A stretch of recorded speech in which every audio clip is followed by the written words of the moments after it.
Everyone says laundromats print money. Some of them do. But I went through 99 real laundromat listings to find out which ones. And it comes down to three numbers most sellers hope you never check. One decides whether the landlord makes more money than you do. One decides whether you just bought yourself a full-time job. And one decides whether you'll ever earn back what you paid. By the end of this, you'll know all three.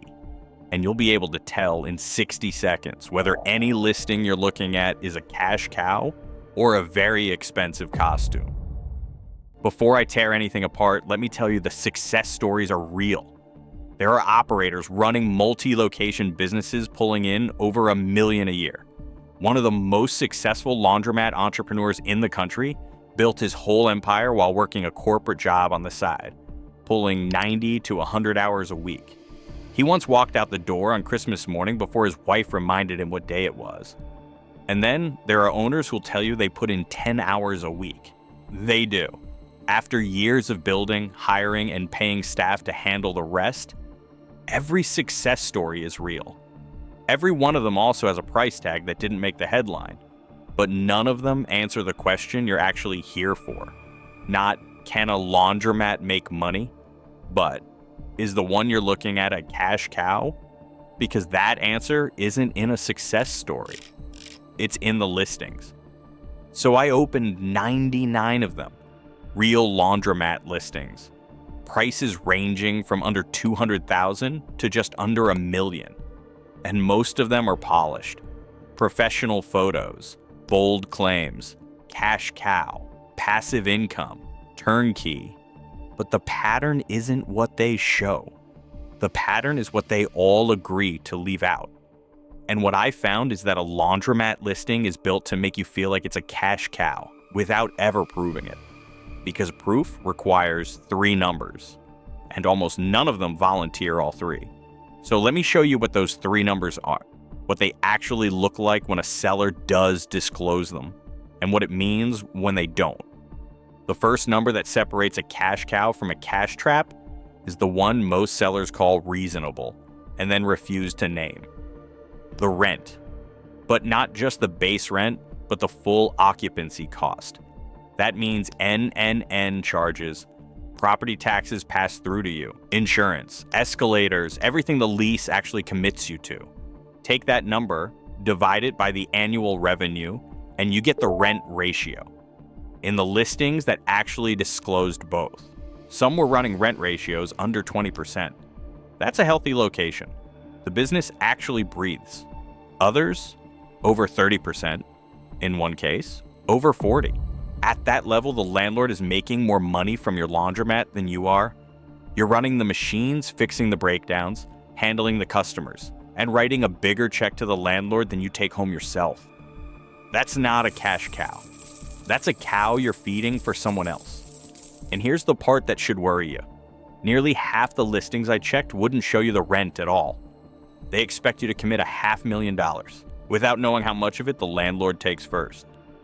The second number decides whether you bought an investment or bought yourself a job. Owner hours. The internet will tell you laundromats are passive, and some operators, the honest ones, will tell you their actual number. One owner I studied spends about 10 hours a week at her mat. She has staff. She runs a full-service operation. She spent years building it to that point. Another operator, two people, worked 72 hours a week between them to take home $8,000 a month combined. And one of the most successful laundromat entrepreneurs in the country was pulling 100-hour weeks. The range is between 5 hours to 100, and the listings almost never tell you where on that spectrum you'll land. 80% of the listings I analyzed wouldn't show owner hours at all. And of the ones that use the word passive or absentee, almost 4 out of 5 hid the hours behind the promise. A cash cow doesn't need you there 60 hours a week. If it does, it's not producing cash. It's producing wages for a job you paid to own. The third number decides whether you'll ever earn back what you paid. The lease. Not whether there is one, how long it lasts, and whether it outlives your investment. Here's the math. If you're paying 5 times earnings for a laundromat, You need 5 years just to earn back the purchase price, before taxes and repairs. If your lease runs out in year 4, you're paying for a 5th year you may never see. And if the lease doesn't have a renewal option, the landlord can raise the rent, renegotiate terms, or simply not renew. At that point, your $500,000 cash cow belongs to whoever owns the building. I found listings asking 6, 7, 8 times earnings, with lease terms that wouldn't survive the payback. That's not a business with a future. That's a countdown disguised as an investment. So here's the honest answer to the question everyone's asking. Can a laundromat still be a cash cow in 2026? Yes, absolutely. But only if 3 things are true at the same time. The rent ratio is low enough that you're earning more than the landlord. The owner hours are disclosed and real and sustainable for your life. And the lease outlasts the math, giving you enough time to earn back what you paid and actually profit.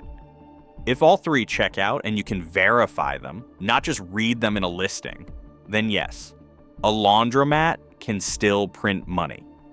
But if even one of those 3 is missing from the listing, you're not looking at a cash cow. You're looking at a listing that was designed to look like one. And in 99 listings, I found exactly 3 that showed everything you needed to make the decision. 3 out of 99. The cash cow exists. It's just buried under 96 listings. That would rather you didn't do the math. Those 3 numbers are 3 of 25 that separate a deal from a trap. The other 22 are on the red flag checklist, which is free and link in the description. Every number a listing should show you before you believe a word of it. And if you've been watching this series, you know we haven't found a single listing clean enough to call a deal. That changes next time. After 99 listings, I finally found one worth buying. Subscribe so you don't miss out.